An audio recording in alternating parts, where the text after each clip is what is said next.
이번 시간에는 포물선의 방정식에서 P의 의미를 알아볼 건데요. 그 전에 잠시 포물선의 꼭지점에 대해서 살펴보겠습니다. 꼭지점은 포물선의 초점과 준선을 이은 선분의 중점이 됩니다.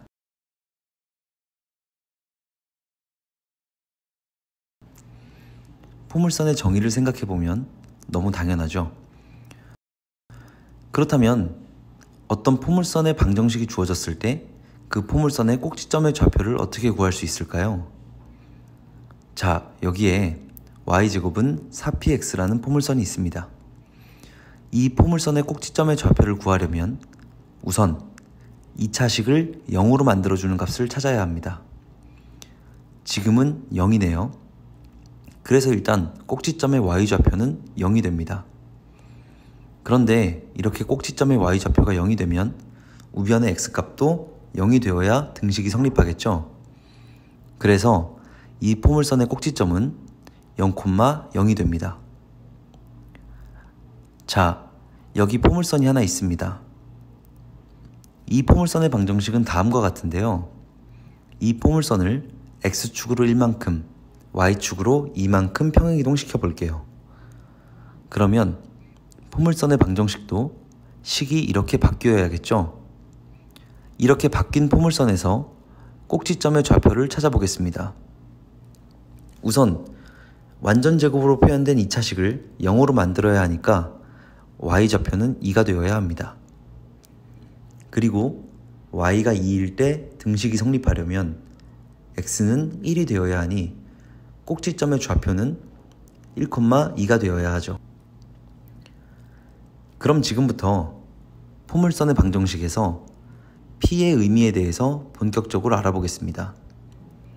여기 y제곱은 4px로 표현되는 포물선이 있는데 이 포물선에서 P의 값을 바꾸면 포물선의 모양이 어떻게 되는지 살펴보겠습니다. 지금 본 것처럼 P값은 포물선의 모양을 결정하는 데 관여한다고 볼 수 있습니다. P값이 클수록 포물선은 더 퍼진 모양이 되죠. 우리는 지금부터 포물선의 P값을 꼭지점과 초점 사이의 거리라고 이해할 것입니다.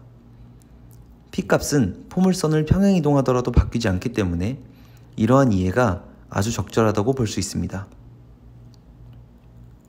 그런데 지금까지는 이 P값이 양수일 때만 살펴보았죠. 만약 P가 음수라면 어떻게 될까요? 여기 y제곱은 4x라는 포물선이 있습니다. 지금 여기서 P값을 강조하기 위해 1을 표현해서 쓴 것에 주목하시길 바랍니다. 이 포물선을 y축을 기준으로 대칭시켜 보겠습니다. 그러면 대칭 이동된 포물선의 방정식은 y제곱은 마이너스 4x가 됩니다. 여기서 이 식을 조금 변형하면 이렇게 쓸 수 있는데요. 이것은 식의 모양을 y제곱은 4px의 형태로 맞추기 위함입니다.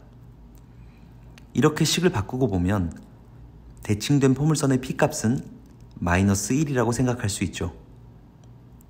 이 경우에도 P값의 크기는 포물선의 꼭지점과 초점 사이의 거리라고 이해할 수 있습니다. 정리하자면 P값의 크기는 꼭지점과 초점 사이의 거리이고 P값이 양수이면 포물선은 오른쪽으로 퍼지는 모양, P값이 음수이면 포물선은 왼쪽으로 퍼지는 모양이 된다고 볼 수 있습니다. 여기 y제곱은 4x라는 포물선이 있습니다.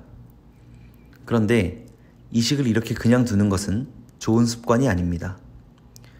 우리는 이 식을 y제곱은 4px의 형태로 표현해서 P값을 볼 수 있어야 합니다. 그래서 이 식을 다시 이렇게 표현하면 P값은 1이라는 것을 알 수 있습니다. 그리고 보시는 것처럼 꼭지점과 초점 사이의 거리는 P값의 크기인 1이 되죠. 그럼 이제 마지막으로 다음 조건을 만족하는 포물선의 방정식을 쉽게 구해보겠습니다. 준선은 x는 마이너스 3이고 초점은 1,2입니다. 이러한 포물선의 개형을 좌표평면 위에 그려보면 꼭지점의 좌표는 마이너스 1,2가 됩니다.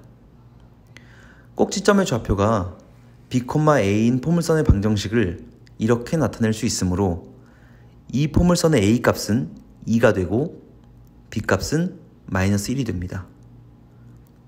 그리고 꼭지점과 초점 사이의 거리가 2이므로 P 값은 크기가 2입니다. 그리고 지금 포물선의 모양이 오른쪽으로 퍼진 모양이므로 P 값의 부호는 양수가 되겠네요. 그래서 이 포물선의 방정식을 이렇게 쓸 수 있습니다. 하지만 이렇게 쓰는 것은 좋은 습관이 아니라고 말씀드렸죠? 이 식을 변형해서 이렇게 써야 포물선의 P 값을 더 잘 파악할 수 있게 됩니다.